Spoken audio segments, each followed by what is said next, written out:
Hello, good morning, students. I am Sangeeta Bhatt, your English teacher. Student, today we are learn about chapter 7. Our topic is our school. Students, इस chapter में हम school के बारे में पढ़ेंगे. Okay, school से हमें क्या क्या प्राप्त होता है, स्कूल की हमारे जीवन में क्या भूमिका होती है.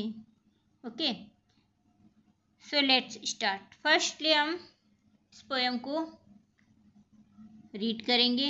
Okay, in heart and soul our teachers seat, in heart in soul our teachers seat, with due respect we always meet, with due respect we always meet. The school is our learning temple, the school is our learning temple, there the knowledge is like a candle, there the knowledge is like a candle. Means in heart and soul. Heart means होता है हृदय, दिल. Soul means होता है आत्मा या जीवन, है ना. टीचर्स मीन्स अध्यापक.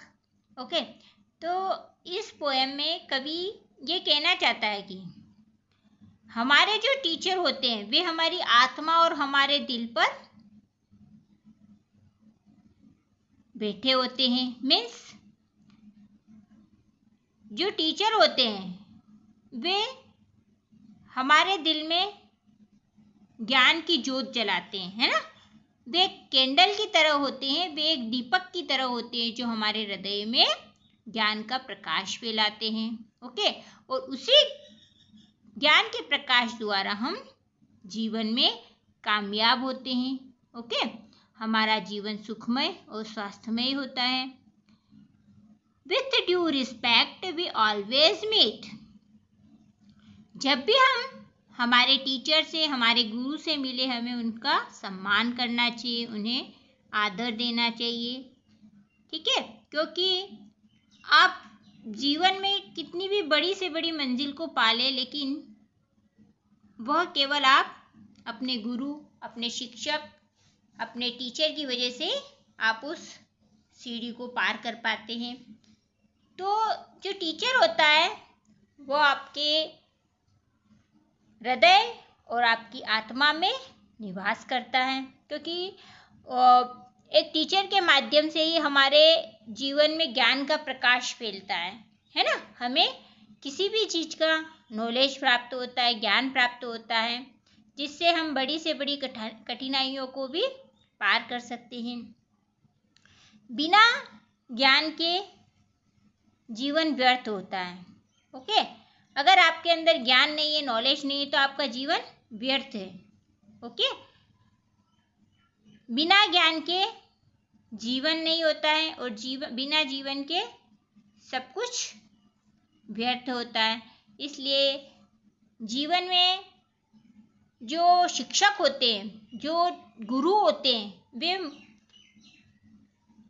स्टूडेंट्स के लाइफ में ज्ञान का प्रकाश फैलाते हैं. ओके, जो शिक्षक होते हैं वे एक दिए की तरह होते हैं, एक कैंडल की तरह होते हैं, जो स्टूडेंट्स या छात्रों के हृदय में ज्ञान का प्रकाश फैलाते हैं. इसलिए हमें हमेशा हमारे शिक्षक का सम्मान करना चाहिए, आदर करना चाहिए. The school is our learning temple. Learning temple means ज्ञान का मंदिर, है ना. टेम्पल मीन्स मंदिर होता है, लर्निंग मीन्स सीखना, है ना. जो स्कूल होता है, हमारा जो स्कूल है, वह हमारे ज्ञान का मंदिर है, हमारे सीखने का मंदिर है ना. स्कूल जाकर आप खेलना कूदना सीखते हैं, है ना. आप पढ़ना लिखना सीखते हैं. ओके, आप एक दूसरे के साथ चीज़ों को शेयर करना सीखते हैं. आप लोगों के मन में प्यार और सद्भावना की भावना पैदा होती है. तो स्कूल जाकर हम जो ज्ञान अर्जित करते हैं, उसी ज्ञान से हमारा जीवन सुखमय और प्रसन्नचित होता है. इसलिए स्कूल हमारे जीवन के लिए बहुत ही महत्वपूर्ण होता है. वह एक ज्ञान के मंदिर की तरह होता है ना. There the knowledge is like a candle. और वहाँ हमें क्या मिलता है? ज्ञान मिलता है, जो एक प्रकाश के स्रोत या कैंडल के समान होता है, जो हमारे हृदय के या हमारे मन के अंधकार को प्रकाशमय करता है। हमारे मन में जो अंधकार होता है अज्ञान का, उस अज्ञान के अंधकार को खत्म करता है और हमारे हृदय में ज्ञान का प्रकाश फैलाता है।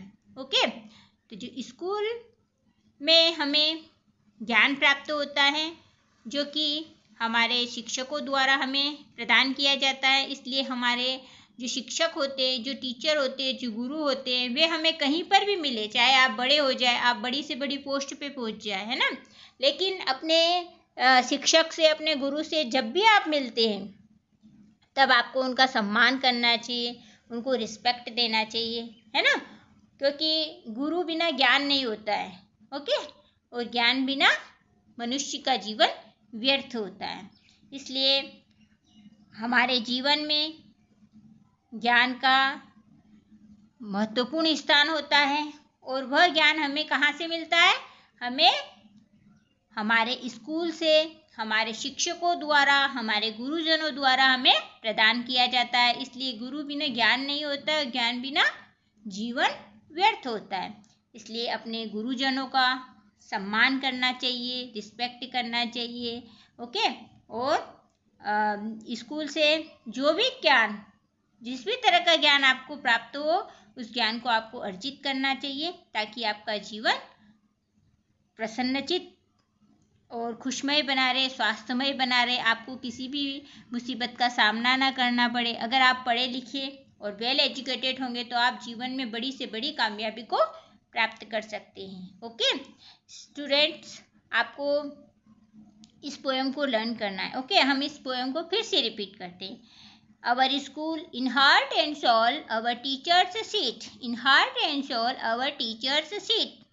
With due respect, we always meet. With due respect, we always meet. The school is our learning temple. There the knowledge is like a candle. Okay? आपको इस पोएम को लर्न करना है और इसका हिंदी मीनिंग आपको राइट करना है। ओके, ताकि आपको पता चले कि स्कूल से हमें क्या क्या प्राप्त होता है ना।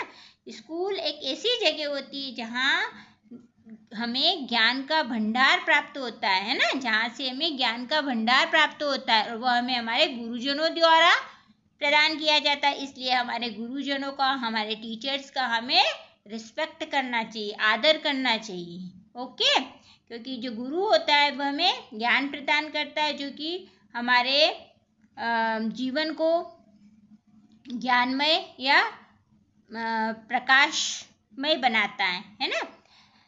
सो स्टूडेंट्स, आपको इस पोएम को लर्न करना है ना, और इसका हिंदी मीनिंग राइट करना है। अब हम इसकी एक्सरसाइज और क्वेश्चन आंसर भी कंप्लीट करेंगे। ओके,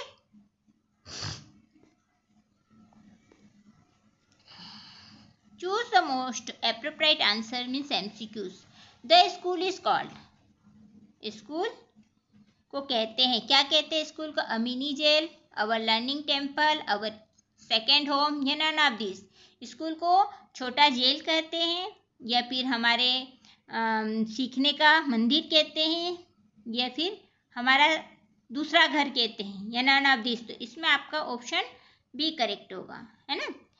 अवर लर्निंग टेम्पल मीन्स हमारे सीखने की जगह या सीखने का मंदिर। ओके, नेक्स्ट है आपका we always meet our teachers, हमें हमेशा हमारे टीचर से मिलना चाहिए। हम जब भी हमारे टीचर से मिलते हैं तो हमें किस तरह से उनसे मिलना चाहिए? तो इसमें आपको ऑप्शन दिया गया with respect, with our parents, in class, या none of this.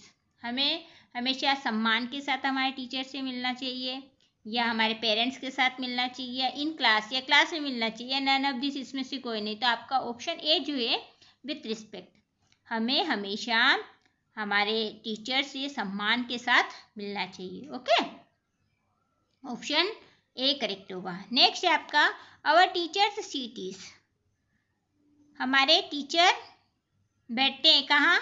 In our heart, in our soul, in the staff room, both A and B. वे हमारे हृदय में बैठते हैं, या हमारे आत्मा में बैठे हैं, या फिर स्टाफ रूम में बैठते हैं, या ए और बी दोनों। तो इसमें आपका ऑप्शन डी करेक्ट होगा, ए एंड बी, है ना। जो शिक्षक होते हैं, जो टीचर होते हैं, वे हमारे हृदय और हमारे आत्मा में निवास करते हैं, बैठे हैं, है ना। नेक्स्ट है the knowledge in the school is like, जो स्कूल से जो नॉलेज हमें मिलता है वह किस समान है, किसके जैसा है, तो वह कैंडल के समान है, बल्ब के समान है, या लैंप के समान है, या नन ऑफ दिस। किसके समान है, तो वह कैंडल के समान है, क्योंकि जो स्कूल से जो नॉलेज हमें मिलता है वह एक कैंडल या एक प्रकाश के स्रोत या दिए के समान होता है, जो हमारे जीवन को प्रकाशमय बनाता है, हमारे जीवन में जो अंधकार, अज्ञान का जो अंधकार होता है, उस अंधकार को खत्म करता है और हमारे जीवन में ज्ञान का प्रकाश फैलाता है। Okay, next exercise 4, alphabet.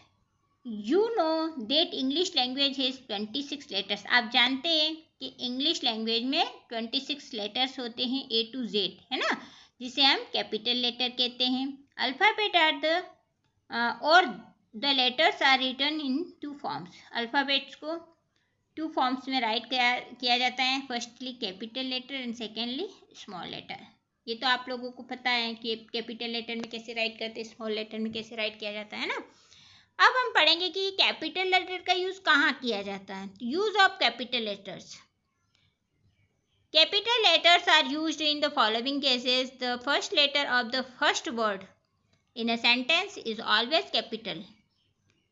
जब भी आप कोई सेंटेंस राइट करें, जब भी कोई वाक्य को राइट करते हैं, लिखते हैं, तो आपको सेंटेंस राइट करने से पहले ये जो सेंटेंस राइट करते हैं तो उसका जो फर्स्ट वाला जो लेटर होता है वो हमेशा कैपिटल लेटर में राइट करना है। ओके, और लास्ट में आपको सेंटेंस कंप्लीट करने के बाद फुल स्टॉप लगाना है। ओके, ये एक रूल्स होता है, इसलिए जब भी आप कोई सेंटेंस राइट करते हैं तो उसका फर्स्ट लेटर आपको कैपिटल लेटर में राइट करना है और लास्ट में आपको फुल स्टॉप लगाना है। Okay, there was a crow on a tree. इस सेंटेंस में आप देख रहे होंगे कि जो देयर लिखा है, देयर का जो फर्स्ट लेटर है टी, वह कैपिटल लेटर में राइट किया गया और लास्ट में फुल स्टॉप लगाया गया है ना। Are you a foolish boy, क्या तुम मूर्ख लड़की हो। तो इसमें जो आर का यूज़ किया गया है उसमें ARE, तो ए आपका कैपिटल लेटर यूज़ किया गया है और लास्ट में आपका ये क्वेश्चन पूछा गया है इसलिए इसमें क्वेश्चन मार्क लगाया गया है। Okay, next is the first letter of the name of person और place etcetera is always capital. जब भी आप किसी व्यक्ति का या किसी प्लेस का नाम राइट करेंगे तो आपको हमेशा कैपिटल लेटर में फर्स्ट लेटर राइट करना है। ओके, जब आप कभी किसी व्यक्ति का या किसी जगह का नेम लिख रहे हैं तो आपका जो फर्स्ट लेटर होगा वह हमेशा कैपिटल लेटर में होगा। Okay, now use capital letters in the following sentences where necessary and rewrite them. आपको नीचे कुछ सेंटेंस दिए गए हैं, ठीक है, इसमें आपको जहाँ पर नीड है, जहाँ पर आवश्यक है, वहाँ पर कैपिटल लेटर का यूज़ करना है और वापस आपको इस सेंटेंस को राइट करना है। I go to the temple daily, तो इसमें आई आपका कैपिटल हो जाएगा, go to the temple daily, है ना, और लास्ट में फुल स्टॉप लगाना है। Who is calling Hardik, who का W आपका कैपिटल हो जाएगा, इज कॉलिंग हार्दिक। हार्दिक किसका नाम है, एक पर्सन का नेम है, तो पर्सन का नाम लिखेंगे तो फर्स्ट लेटर क्या होगा, कैपिटल होगा, तो हार्दिक का फर्स्ट लेटर हमने कैपिटल राइट करा है। क्रिश्चियंस वर्शिप क्राइस्ट, तो क्रिश्चियन का C आपका कैपिटल हो जाएगा, क्रिश्चियंस वर्शिप क्राइस्ट, और फुल स्टॉप लगाना है। इसी तरह से the Ganga is a Holi river, the Ganga, the आपका फर्स्ट वर्ड आ रहा है जिसमें जो T है वह फर्स्ट कैपिटल लेटर में लिखा गया है ना, तो TH द गंगा।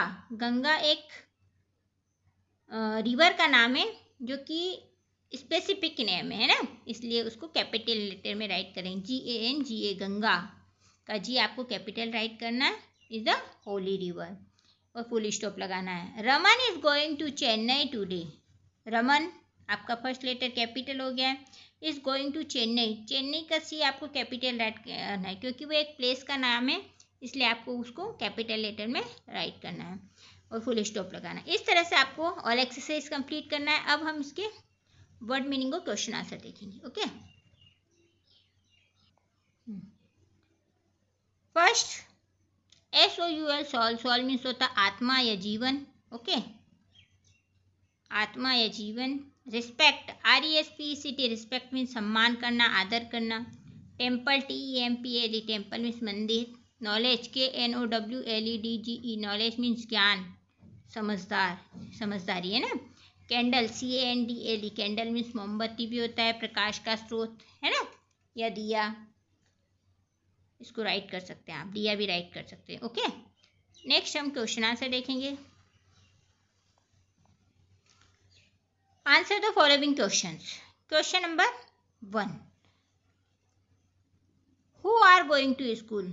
स्कूल कौन जाते हैं या कौन जा रहे हैं. आंसर होगा the children are going to school, बच्चे स्कूल जा रहे हैं. Question number 2, what is the name of their school. ये जो स्कूल है इसका क्या नाम है. आंसर होगा the name of their school is Vidya global school. इनके स्कूल का नाम विद्या ग्लोबल स्कूल है. ओके, नेक्स्ट क्वेश्चन हो गया, how do you meet your teachers. आपको आपके टीचर से कैसे मिलना चाहिए, कैसे मिलते हैं आप आपके टीचर से, कैसे मिलते हैं. तो आंसर हो जाएगा हमारा we always meet our teachers with respect. हमेशा हमारे टीचर्स से सम्मान के साथ मिलना चाहिए या मिलते हैं. Question number 4, whose school is this. Answer होगा it is a children's school. यह बच्चों का स्कूल है ना. नेक्स्ट क्वेश्चन हो गया, what do you get in the school. School से हमें क्या प्राप्त होता है ना. हम स्कूल से क्या प्राप्त करते हैं. तो आंसर हो जाएगा हमारा we get knowledge in the school. हम स्कूल से या विद्यालय से ज्ञान प्राप्त करते हैं. ओके, इस तरह से आपको क्वेश्चन आंसर एक्सरसाइज कंप्लीट करना है. एक्सरसाइज आपको बुक में फिल करना है. क्वेश्चन आंसर और वर्ड मीनिंग आपको कॉपी में राइट करना है. और चैप्टर का एक्सप्लेनेशन आपको देखना है और उसको समझना है. ओके, और आपको चैप्टर का एक्सप्लेनेशन समझ के उसको हिंदी में राइट करके मुझे व्हाट्सएप पे सेंड करना है. Okay, thank you, have a nice day.